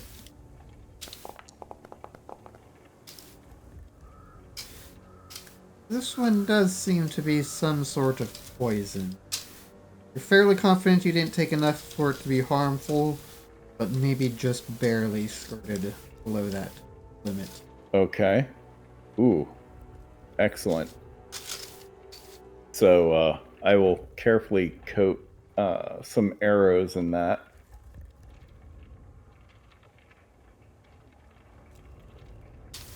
And quietly let anyone else know what it is.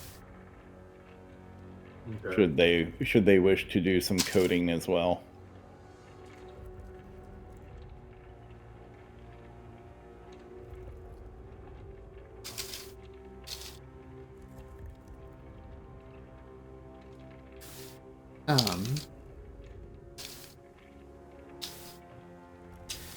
And you also find a nice big bottle of extracts. It seems to be fairly high proof. Ooh. Yeah, this is the good stuff. Yeah. All right. We're set. We just gotta wait for daylight.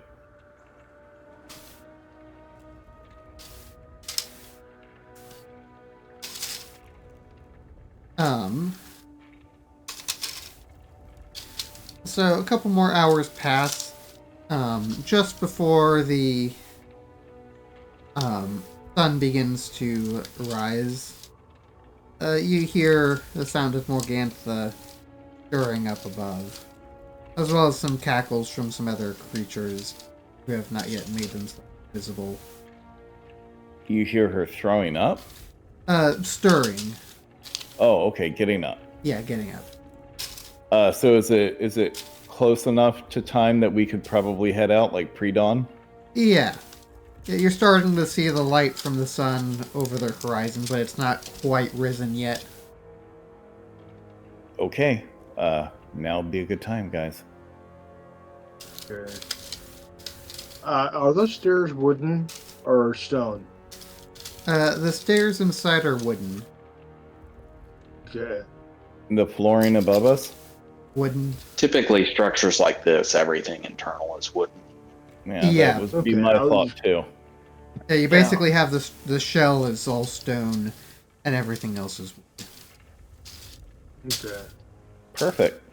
Okay, everybody quietly file out.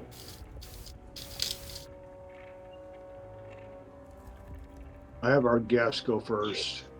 And yeah, like start pouring everything like on the stairs, under the stairs, on the flooring, and all that.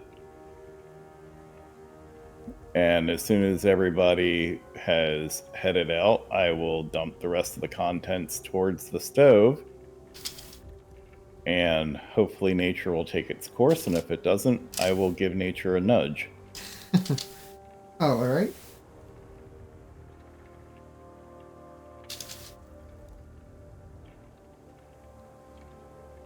So you all quickly but quietly begin making your way out.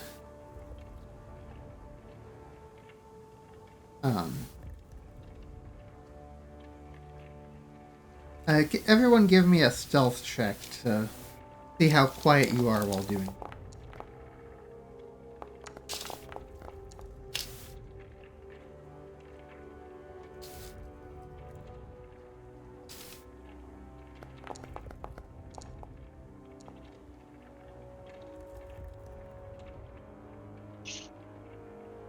Very nice.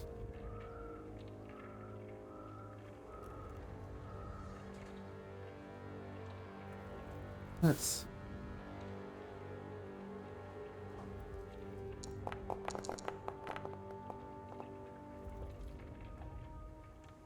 reasonably solid rolls all around there.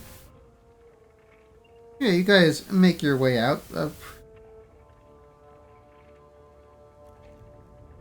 And just as you're about 20 yards away,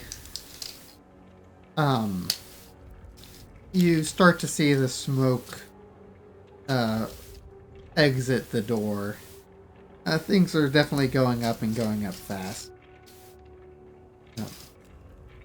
With Decent. as much as that oven was running there, all of the wood inside was very dry, and it's taking to fire very well. Yeah, and I mean, anything that I could have done to encourage it, like throw some flour around in the air, anything like that, like get it going into a full roaring blaze. Oh yeah, definitely doable.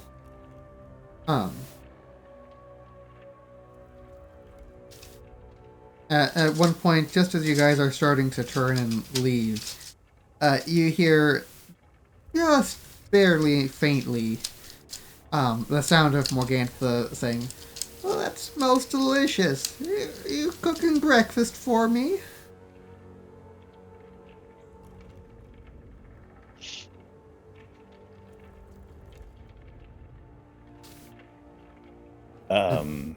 I am like as we were walking away, or like we're already a distance away, we barely hear that.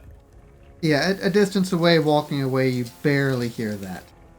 Yeah, double time, guys. Double time. Double time. Double time. Double time.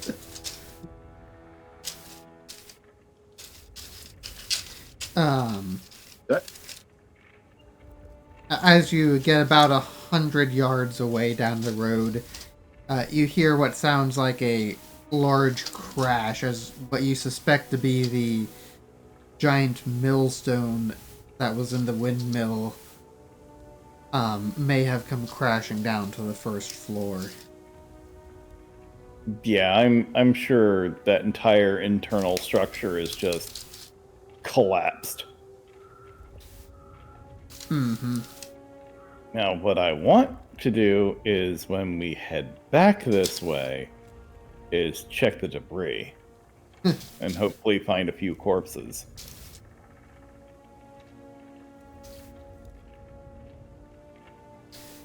Because if we find that creepy old hag still walking around the streets, I'm going to freak out a little. Not going to lie. Well, there's 3 of them. One of them could be gone. 2 of them could be gone. Well, not 2, because there were sounds above.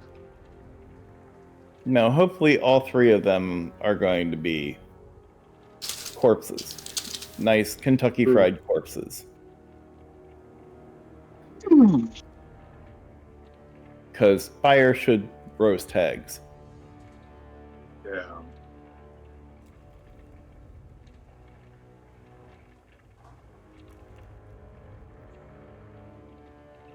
So you guys quickly make your way down the road, the column of smoke behind you growing ever larger.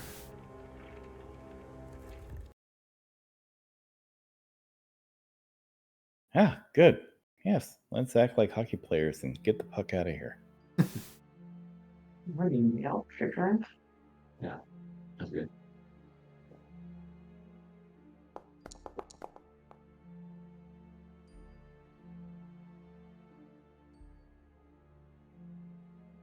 Are we sure that?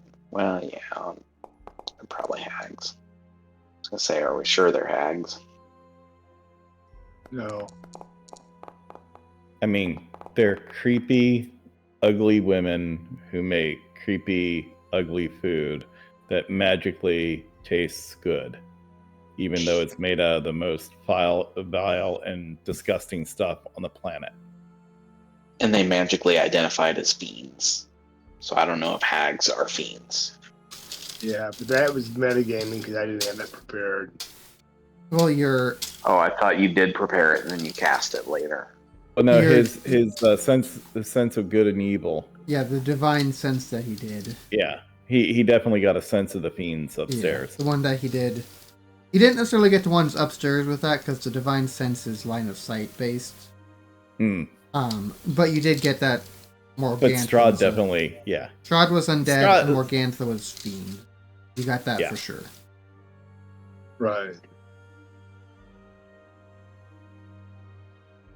Yeah, now, just so we're clear, if we happen to run across them or Strahd in the future,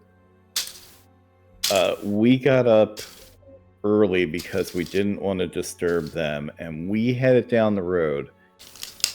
Had no idea that anything caught fire. Okay. But, you know, we will obviously take the blame that one of us might have, left a rag too close to the stove while we were sleeping, something. Mm-hmm.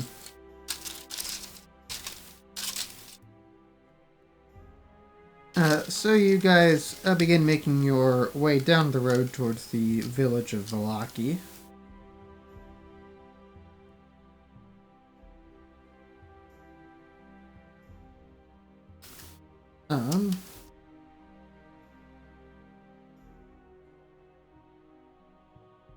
Oh wow, it really does help if I zoom in where I can actually read the words. That it does.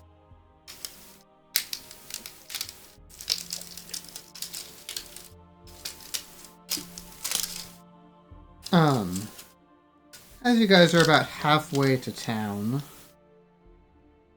you do notice, up ahead, there seems to be something on the road walking your way. A rider on a horse.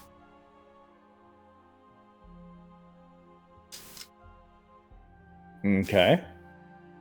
I will immediately turn and look at the rest of the group. Nobody else using the road, right? Good point. I'll step aside. Horses are big.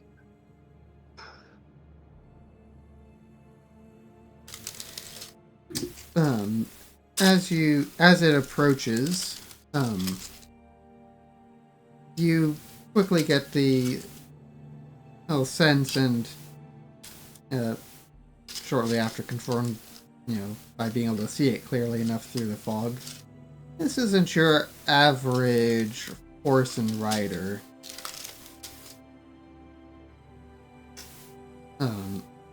Most distinctive feature about it is that they are both horse and rider are skeletons. And it's just riding down the road through the mist, holding out a rusted lantern that sheds no light. Both clad in ruined chainmail. Oh, that's not creepy. So we're seeing a dead dude on horse, basically? Dead dude on a dead horse.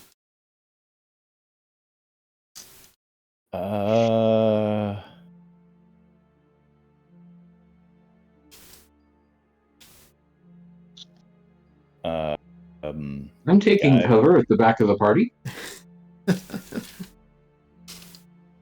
Wait, aren't you the tank? I'm fighting Kieran for back of the party. No, I am. Like, Kieran and I are pretty much straight up in a hand slapping contest right now for who's furthest back in the party right now. Oh, I'm the tank. I'll step forward, but I won't step on the road.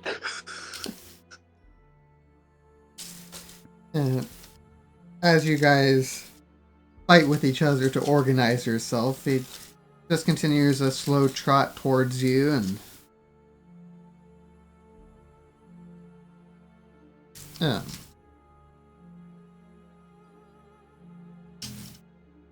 Yeah. What are you doing as it comes right up to you? Does he have any weapons? Can I make a perception check on that?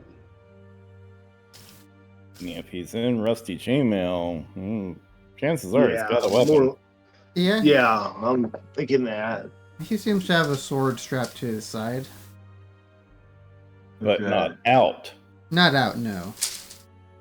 So this goodly undead knight is just simply traversing the trails. Obviously, he means us no harm. You should go talk to him, Alton.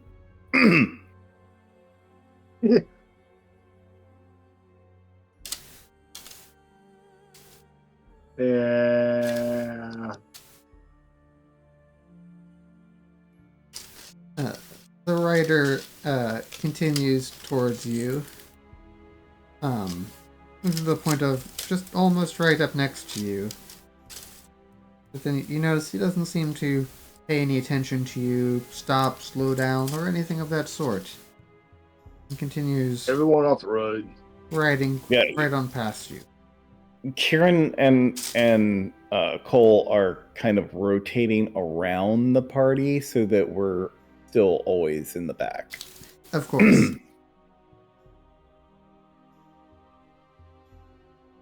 And then, well, you begin to slowly see the skeletal horse and rider begin to fade into the mist once more as it walks away from you. And right after that, Cole will look over at Kieran and go, "Why were you overreacting? There was nothing for you to worry about. See? Obviously, perfectly normal here for dead people to march down the road."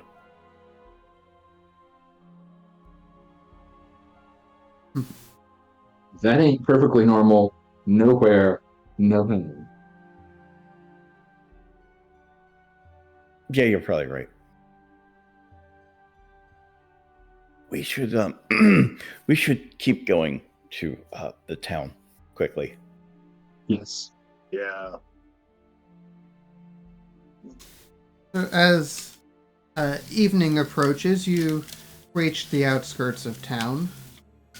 The old Svalich Road meanders into a valley watched over by dark, brooding mountains to the north and south.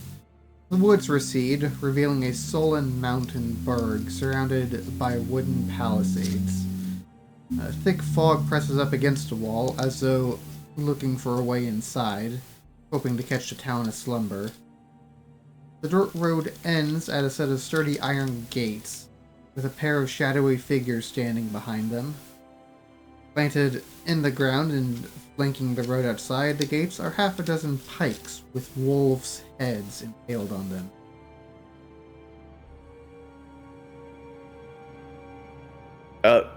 Greetings to you and to your fellows of town. Greetings. We seek solace and perhaps a meal. Would that be possible? Perhaps, what is your name? I am Cole Elloran. Very well. What, and you seek solace here, you said that already. Let's see. If there is solace to be given in these lands, yes.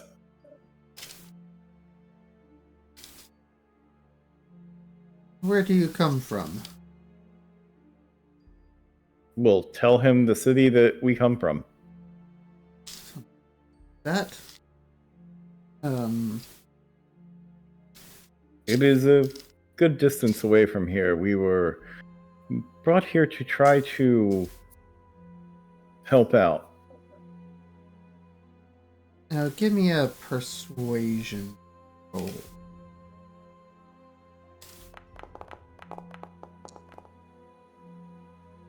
Cole's not the guy to ask for persuasion of anything.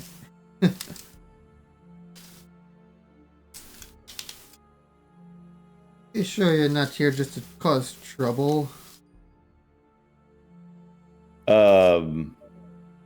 Well, me personally, No, but I mean, some of my friends can be troublemakers occasionally.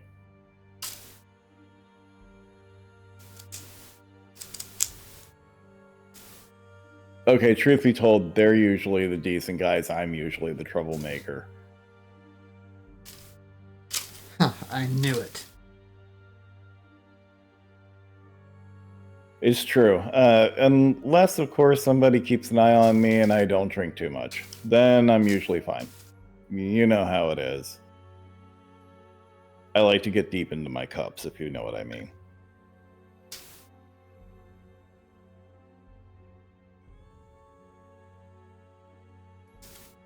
Let me confer with my other comrade here.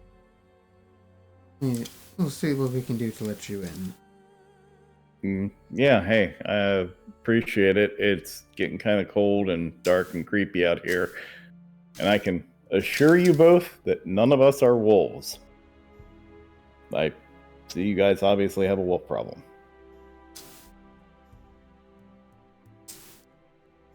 So they turn around, step back a couple feet from the gate to discuss with each other for a moment in a hushed whisper. And they eventually return. We're going to let you inside. We're going to be keeping an eye on you. Thank you. Don't do anything to cause trouble. I will do my very best. That's a promise. Is there a place that we can go to maybe get some food and lodging? Yes. Blue Water Inn. Middle of town. Can't miss it. Thank you ever so much.